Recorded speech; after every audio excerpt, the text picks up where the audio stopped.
السلام عليكم ورحمة الله وبركاته. ازيكم يا حبايبي؟ عاملين ايه؟ يا رب تكونوا بخير. وحشتوني جدا جدا. النهارده جايلكم بقى بيوم جديد وفيديو جديد. النهارده بقى كده روتين الجمعة من اول ما صحيت من النوم. اول حاجة بقى هنا حطيت سمنة ومسكت بصلاية وخرطتها صغنن ونقفها كده على البوتاجاز. ماشي. هنا بقى عشان عايزين نعمل فول. بصوا يا جماعة، طريقة الفول دي جميلة جدا. قطعت بصلاية زي ما انتوا شايفين كده، خدتش مني ثانية. طبعا بقى روتين الجمعة بيبقى مختلف شوية عندنا. فطار مختلف، غدا مختلف كده. طبعا عارفين الجمعة مثلا بتحتاج ايه؟ فول وطعمية وبتنجان مش عارفة ايه. ومعايا بقى هنا ايه؟ قرن فلفل. وهحط طماطماية. بس كمان انا بقلب بالسكينة، مش عارفة ايه اللي سبت المعلقة قعدت اقلب بالسكينة. بس يا جماعة انا بحب السكينة دي اوي، بحبها اوي اوي. معرفش اعمل بيها، معرفش اعمل بيها اي. يعني بص، مش بعرف بعمل بيها الا كل حاجة بعرف اعمل بيها. لكن سكاكين تاني ما بعرفش. انا بقى كنت حاطط طماطم وحطيت ملح وكزبرة وكمون وزودهم شوية مية ما الطماطم تتهري كده وتستوي يعني. زي ما انتوا شايفين كده. اسيبه بقى ونشوف هنعمل ايه. طبعا معلش يا جماعه، شكل البوتاجاز والله العظيم انا مصبناه يوم الخميس بالليل. مش عارفه ان قمت من النوم لقيته كده ازاي. طبعا كنا عايزين نفطر فايه. فعملت الاكل بقى بعد ما خلصنا اصلا الفطار، اختي صبنته. بصي بقى يا جماعه، موضوع الطاسه دي كانت جميله جدا. وكانت ألمونيا وكانت جميله. انا عملت ايه؟ كنت بحمر كبده. ماشي، وحمرت الكبده وبدل ما تفتش عليها، ما فتش على الطاسه. راحت اتحرقت واتفحمت كده، كانت شكلها جميل كنت بحبها. بس باظت، باظت ازاي. يبقى معايا بتنجان انتوا شايفين. معايا ايه تاني؟ كنت عمالة احط ايه. هنا معايا طماطم ايه، سوري، جبنة. انا كل ده على فكرة مسرعه لكم الفيديو ده. كانش سرعته كان الفيديو يبقى 30 دقيقة، بس انا سرعته لكم. وهنا معايا لانشون. وبص البطاطس، قصدي الفول. اللي هي يعني تسبيكة الفول. حط بقى كده عليها الفول. نحط برضو شوية مية. وانا بقى نقلب الطعمية. بصراحة كانت جميلة، تحسها من زراعة المطعم بالظبط. بس انا هحط بقى، حطينا هنا بقى شوية مية واقلبه واوطي عليه ياخد بقى ويدي كده. عشان يعني ياخد من طعم البصل والطماطم والفلفل. وزودت برضو شوية ملح عشان كان عادم شوية. زودت ملح. زودت شوية مية تاني. واسيبه بقى كده. بقى خلصنا الفطار. فطرنا بقى ونشوف هنعمل ايه التاني بقى. طبعا فطرنا وروقت الشقة وخلصت الرجالة بقى كده بقول لكم بقى. يعني نشوف بقى هنعمل ايه. كان معايا بقى معايا فرخة. اصلا الفرخة دي كنت هعمل عليها محشي. بس ايه، كسلت بصراحة. وايه قلت ايه، خليها الاسبوع الجاي. يبقى معايا اللهم صل على سيدنا محمد. المية دي حاطة فيها ملح وليمون وجنزبيل. يعني ما رضيتش اصور معاكم وانا بعمل الحتة دي. قلت كده انتوا، انا عملت معاكم كذا مرة النقع. يبقى معايا بصلاية. ماشي. هنلم بقى قشر البصل نحطه في اكل الطيور. طبعا انتوا عارفين احنا عندنا طيور فبنحط الحاجات دي في اكل الطيور. نخرب بقى البصلايه. نعمل بقى النهارده طريقه فراخ جميله جدا. يعني ممكن، يعني الطريقه دي ممكن تعمليها مسلوقه. وممكن تعمليها يعني ني في ني. انا بس انا عملتها مسلوقه عشان كنت محتاجه شوربه. فاهمين قصدي. خرج كده بصلايه برضو. كان النهارده بقى، كان النهارده كنت كل شويه اخرط بصل على ايدي. بس يا جماعه السكينه دي انا بكرهها، معرفش اقشر بيها اصلا، معفنه. بس كنت ماما كانت بتخرط البطاطس فواخده السكينه اللي انا كنت بعمل بيها اللي انا بحبها. بس حتى ابن اختي جه قال لي خدي يا ماما، نانا اسمه ده هاتلك البطاطس. قلت له ماشي هات عشان اغسلها. انا بس خرجت بقى البصلايه. كده انا بصي يا جماعه اقول لكم، مش عارفه مجتش ازاي في الكاميرا. حطيت ملح وفلفل اسود وكمون وكزبره وشويه كركم وبهارات فراخ. شايفه ازاي ما مش الكاميرا مش جايباه، ما خدتش بالي انه مش مصور. اهو. نفضل ندعك كده، ندعك فيهم. وانا حسيت ان انتوا مش شايفين فرحت رافعه الطبق. بس نمسح بقى كده ايدينا نغسلها. اشوف كده ايدينا نغسل كده. بعدين بقى ايه، سيبنا الفراخ. قلت اغسل السكينه كده عشان اصلا على طول بحتاجها فبغسلها كده جنبي. هنا بقى اغسل البطاطس واحطها في ميه عشان ما تزرقش مني او تبوظ. فانا اغسلها بعدين احطها في ميه واركنها لغايه ما اجي اعملها. أنا كنت لسه اصلا ما عملتش حاجه، يعني كنت لسه كل ده بحضر.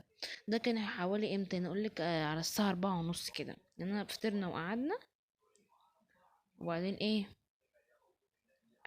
قمت عملت الاكل.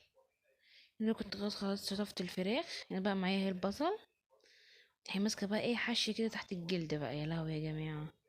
بص بتبقى جميله جميله جدا، جربيها. بس تحشي كده جوه الجلد، بتبقى واخده طعم البصله، بتبقى تحفه. بس تعاكي كده وتدلكي. طبعا ايدينا نضيفه زي ما انتوا عارفين. طبعا مش هقولك ما تنسيش اللايك والشير والكومنت الحلو بتاعك عشان، واشتركي في القناه عشان يوصلك كل جديد مني. وطبعا اقولك اشتركي في القناه، ووجودك كالعاده فوق راسي. وعايزك طبعا تدعميني باللايك والشير والكومنت الحلو بتاعك. بس كده مش حاجه تانية اقولك عليها. هنا بقى اهو قعدت بقى ادلك كده البصل بالبهارات. ماشي. بس كنت بقى بحط اخر حبه. انا استغبيت يا جماعه، كنت المفروض اعمل بصلتين، بس انا قلت البصله هتكفي. طلعت ما كفتش، بس والله العظيم طلعت جميله. بعدين سبتها يجي نص ساعه كده في البصله، ركنتها. بس اشوف ايدي بقى، ايدي اصلا كلها بقت لونها اصفر من البهارات والكركم. هنا بقى ايه، جبت حله.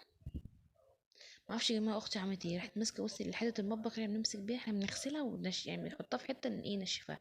راحت هي حطها على ظهر البوتاجاز، مش عارفه ازاي. منظر مش حلو. بس مش مشكله، احنا كده كده ايه واخدين على بعض. هنا بقى ايه، حطيت سمنه، وحطيت شويه بصل، حطيت ورق لورا وحبهان وقرفه، وهشوحهم شويه في السمنه. وبعدين نحط الفراخ زي ما انتم شايفين كده. اهو حطيت. والله يا جماعه دول اصلا الاكل خدش مني، اقول لك انا بدات الساعه 4:30، مش عارفه خلصت الساعه 6 ولا الساعه كام. عملت يعني، بص هي الفراخ ماشي زي ما انتم شايفين. والله العظيم يا جماعه جربت الطريقه دي، تعبت جدا. كمان بقى يا رب يعني، يا ريت انا بقى يعني انا يعني ما يعني استعجلت. لو كنت سبتها كمان شويه في البصله، او كنت عملتها من بدري شويه، كانت هتبقى تحفه تحفه. وكمان لو كترت في البصل بقى، لو انت تعمليها مثلا في صينيه وكده، بتبقى تحفه. بص انا حتى الراجل الفراخ حطيت لي رجول الفراخ ما بتحبها، وحطيتهم لها زي ما انتم شايفين كده. بقى حطيت شويه ملح. هنا بقى كنت عملت طبعا حطيت بتنجان وبطاطس زي ما هي. يبقى معايا معلقه سمنه بلدي، بس كنت عماله احط.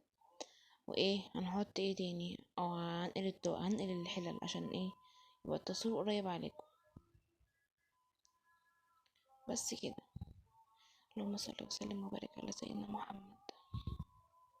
نجيب بقى البطاطس زي ما انتم شايفين كده، نحطها. بس يا جماعه دي الطريقه بتاعتي، جربيها والله العظيم هتعجبك بجد، جربيها والله بتبقى تحفه جدا. بصوا هنقلب كده. اول حاجه بطاطس في السمنه، حطيت سمنه تاني عشان السمنه حسيتها قليله. يلا بقى بينا نحط بقى التكات بتاعتي. جربوها يا ستي وقولي لي تيت وحشه، قولي تيت حلوه. اول حاجه حطيت بهارات فراخ، حطيت فلفل اسود، بفتكر معاكم على فكره عشان انا مش فاكره. حطيت كزبره، حطيت كمون، حطيت بابريكا، حطيت ورق لوري، وحطيت قرفه، وحطيت ده نص مكعب مرقه، وحطيت مرقه سكر. انا هو بفتكر معاكم. اه حطيت مرقه. ايوه، حطيت نص مكعب مرقه. هو زي ما انا قلت لكم يعني، انا منسيتش حاجه. شوحهم بقى كده شويه. والله العظيم يا جماعه بتبقى زي تحفه تحفه تحفه تحفه. انا معايا بقى بصلتين، ومعايا قرن فلفل حمي وقرن فلفل بارد. يعني قرن فلفل اللي هو الطويل ده، اللي هو اللي تحسيه ان هو حامي اللي بتقلي. ومعايا فلفل بارد اللي هو الرومي. حطيت قرنين. ماشي. وايه، قعدت بقى اقلب كده. بس كان ابن اختي جايب لي بيقول لي خدي الهون. حطيت نص معلقه توم.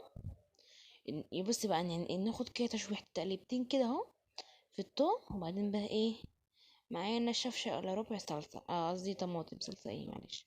عندك صلصه مثلا انتي مصلصلاها في الفريزر حطي. انا مثلا ما عنديش، فحطيت ايه شفشه الا ربع طماطم. وانتوا شايفين كده. حطيت شويه ميه برضو. برضو كزود شوربة هنغطي، بص هنعمل نهزها كده عشان ميبقاش لو يا جماعة لو بصيت على بعض ممكن تبوظ منك، يعني تبقى واحدة مستوية واحدة لأ، مش هتبوظ، تبقى واحدة مستوية واحدة لأ. هنا بقى هي الفراخ خلاص هي قربت تستوي. واحدة تقولي مثلا أنا مش بعرف الفراخ استوت مني، أنا أقولك بقى على تريكة تحفة جدا.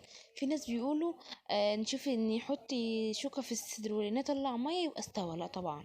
اقولك انا، انت دلوقتي عاملة مثلا وراك، لقيتي مش هي في تحت من تحت الورك فيه كده قرقوشة، بس البطاطس زي طعمها كان تحفة.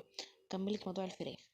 البطاطس من تحت، البطاطس الورك بيبقى فيه قرقوشة، لقيتي اللي بيبقى طبعا فيها يعني لما يكون لسه ناي فايه، يعني الجلد بيبقى ماسك في القرقوشة، لقيتي الجلد يعني طلع من القرقوشة او الحتة اللي تحت دي، يبقى كده الفرخة معاكي استوت وكلها سوا واحد. يعني دي اسهل طريقة ان انت ايه تعرفي البتاع الفراخ استوت ولا لسه. هنا بقى كنت حطيت زيت وحطيت شعرية، كنت بوريكم البتنجان سلقته وطلعت الفراخ والبطاطس كنت خلاص استوت، كنت موطية عليها، لا كنت موطية عليها. هنا بقى هنعمل رز بشعرية. ماشي. طبعا انتوا عارفين احنا بنحب الرز بشعرية. حطيت بقى زيت، محطيتش سمنة، زيت بس. حطيت ممكن ربع كيلو شعرية. كنت جايبة رز، بس والله العظيم يا جماعة الرز طلع مش حلو خالص. جبت رز من عندنا هنا من سوبر ماركت، طلع وحش جدا. إيه طلع مش عارف، اول مرة بجد اعمل رز ويطلع وحش قوي. انا بعمل رز كده والله العظيم يا جماعة، لو بصي لو يعني كده لو كبتيه تلميه من كتر ما هو مفلفل. بجد طلع مش حلو خالص نوع الرز ده. شفت الرز التخين يا جماعة، التخين ده وتحس انه مكسر، والله العظيم والله العظيم كان ب32 جنيه، كيلو ب32 جنيه. معرفش الناس دي فين ضميرها بجد. الحمد لله. حطيت بقى هنا ملح، وحطيت مرقة سكر. بس هنقلب بقى، هنقلب زي ما انتم شايفين كده، ونحط بقى ايه المية.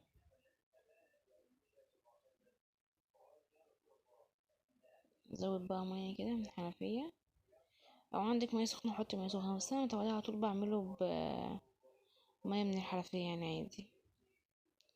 زودت بقى المية اهي. ذوق بقى الملح، زودت تقريبا شوية ملح.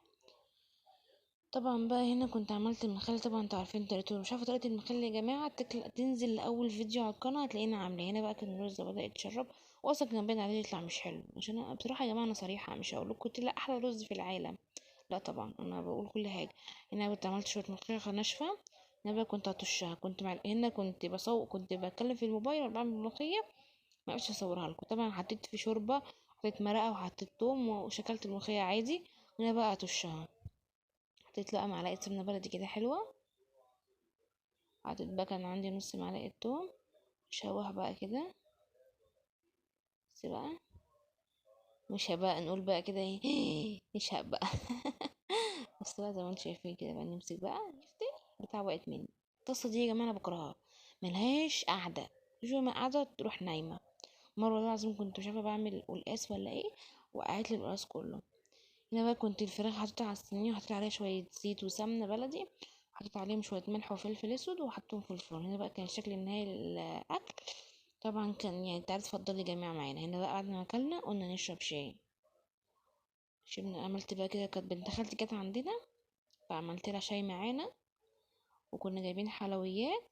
واقول لكم بقى انكم في يوم جديد وفيديو جديد، واستودعكم الله والسلام عليكم.